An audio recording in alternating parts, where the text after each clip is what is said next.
Welcome to the Bible Forum. I'm Warren Sprouse. This is the Sunday before our election, presidential politics. So I thought I'd talk to you a little bit about depression. I know. Depression is a much misunderstood and I believe maligned human manifestation. The term depressed is thrown around much too loosely. Every melancholy feeling somehow becomes a depression. And depression has become a favored, even protected disorder. Why? Well, in large part because it's real. And because no one can tell you that you aren't depressed when you know very well that you are. I got a news flash for you. Everybody is emotionally overwhelmed, hurt, or otherwise limited by events over which they have little or no control.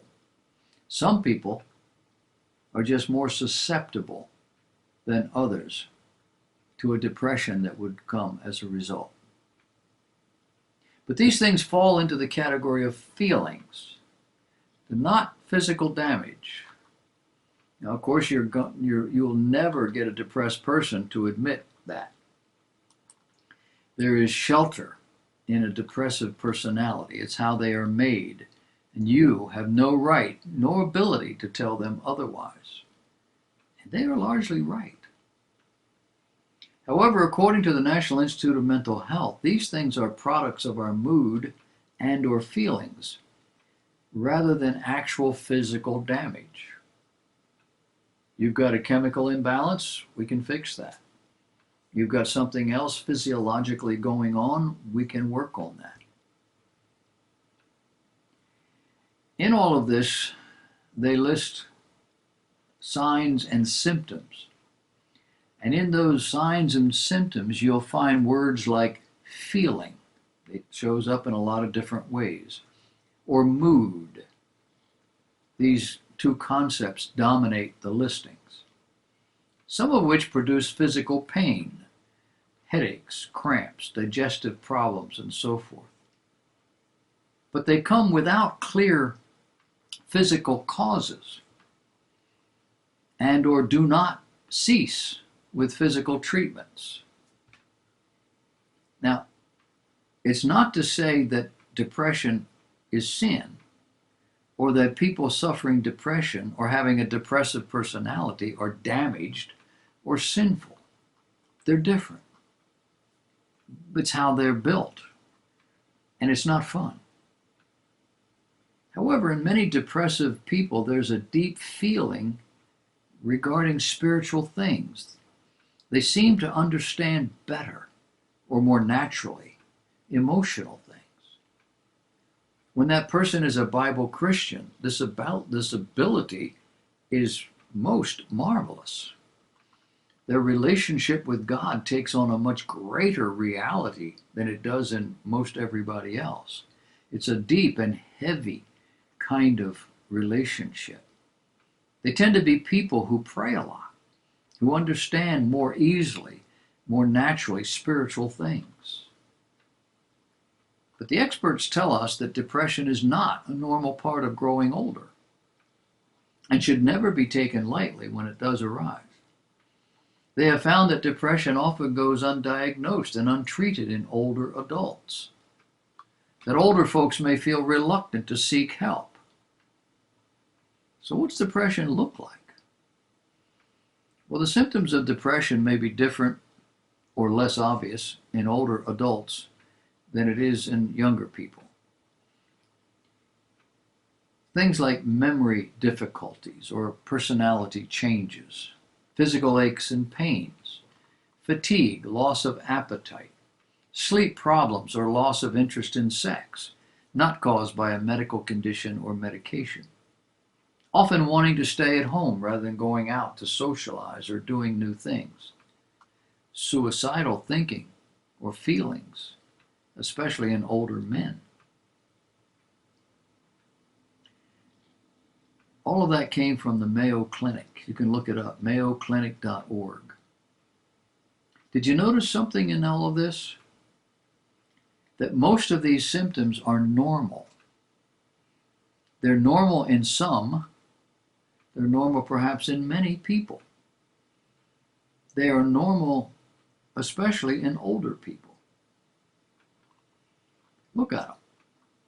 Here are symptoms that can occur most of the day, nearly every day, and may include feelings of sadness, tearfulness, emptiness, or hopelessness. Feelings that bring about angry outbursts, irritability, frustration over even the smallest things. A loss of interest or pleasure in most of or all normal activities like sex or hobbies or sports. It includes sleep disturbances, insomnia, or sleeping too much. Tiredness and lack of energy, so much so that even small tasks take a lot of extra effort. A reduced appetite, weight loss, increased cravings for food and weight gain. Anxiety, agitation, restlessness. Slowed thinking, speaking or body movements, feelings of worthlessness or guilt, fixating on past failures or self-blame, trouble thinking, concentrating, making decisions, and remembering things, frequent or recurrent thoughts of death, suicidal thoughts, suicide attempts, or suicide, unexplained physical problems, back pain, headaches, whatever it might be. Some people may simply feel more generally miserable or unhappy without really knowing why. The common signs and symptoms of depression in children and teenagers are similar to those in adults, but there can be some differences. In younger children, for example, symptoms of depression may include sadness, irritability, clinginess, worry, aches, pains, refusing to go to school, or being underweight. In teenagers, symptoms can include sadness and irritability, feeling negative and worthless, anger, poor performance or poor attendance at school, feeling misunderstood and extremely sensitive, using recreational drugs or alcohol, eating or sleeping too much, self-harm, loss of interest in normal activities, avoidance of social interaction. Of course, with teenagers, it's kind of hard to tell. They exhibit a lot of these things in normal circumstances. So you need to pay attention. The psychological community labels depression in severe cases a mental disorder. I think that's an unfortunate thing. We don't quite know what the word mental means, and we're not sure how it got disordered, but it becomes a peach basket that we throw all these things into, and now you have a disease. You have something that the insurance companies will pay for. In the dictionary, the word mental speaks of or relates to the total emotional, intellectual response of an individual to external reality. The National Institute of Mental Health also talks about disorders. Persistent depressive disorder, for example, is a serious mood disorder, one that lasts 2 years or more. Now keep in mind, the psychological community looks at a disorder not simply as something out of order, but so different as to create serious physical and emotional problems. He also lists psychotic depression as that which results from severe depression. The sufferer exhibits some form of psychosis, delusions such as hallucinations, accompanied by guilt, poverty, or illness. If you are significantly depressed and you don't feel these things, I think there was something wrong with you. And it can occur at certain times of the year. We now call it seasonal affective disorder. You see the labeling? If I have a label, I have a drug, I have a therapy, the insurance company will pay for it, and now I know what my problem is. Do you? Secularists focus on the physical. Those who know and understand what God has said realize the immaterial part of our being is just as important as the material, perhaps more so.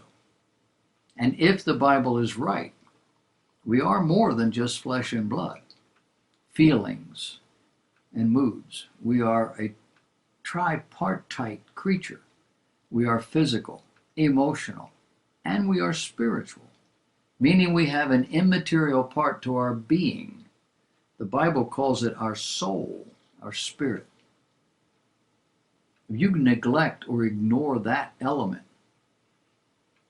you can take all the drugs you want, endure all the therapies you want, and still not receive lasting cure.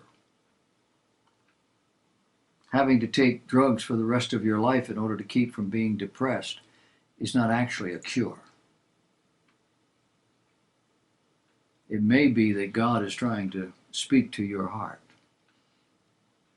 and you're running for all you can in the wrong direction.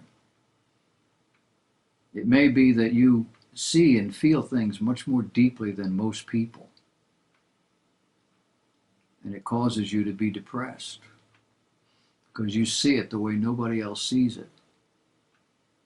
And for the most part, you may actually be right.